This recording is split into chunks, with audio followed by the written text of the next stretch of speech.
Hi guys, we're hiking towards Pangal Bay Bridge, known for the longest bridge in Mindanao. So, kana guys, nag-hike-hike na mi ana.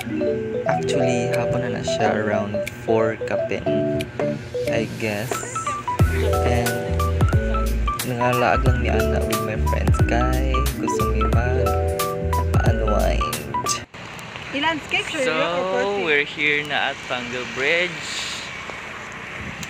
Yes, we finally made it, and we're in yes, Pangal Bay Bridge. It's so beautiful and it's so enchanting. So you see, Bandino, see Arnold and GM. So yeah, sabang ikim mga biyan motor kay galing siya.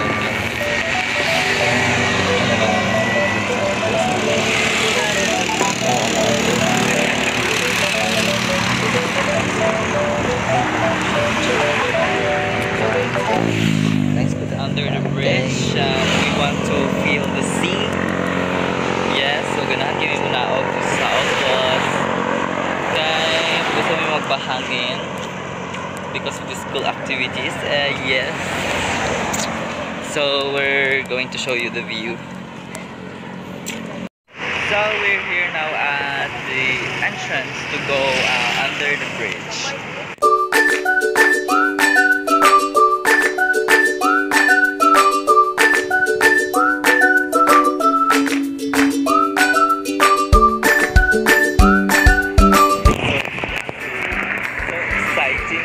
Because the view is so calm, majestic, and perfect for unwinding. Yes. So let me show you the view.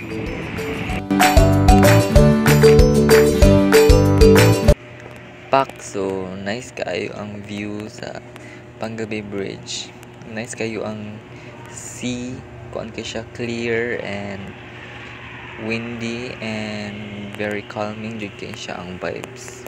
So nice kay diri magpa-unwind kung daghan kag problems lingkod lang kadara and Pangal Bay Bridge, magpa-unwind lang jud. This is the view, so you see, yes, the sea is very calm and clear. So yeah, this is perfect for unwinding. So this is the Pangal Bay Bridge.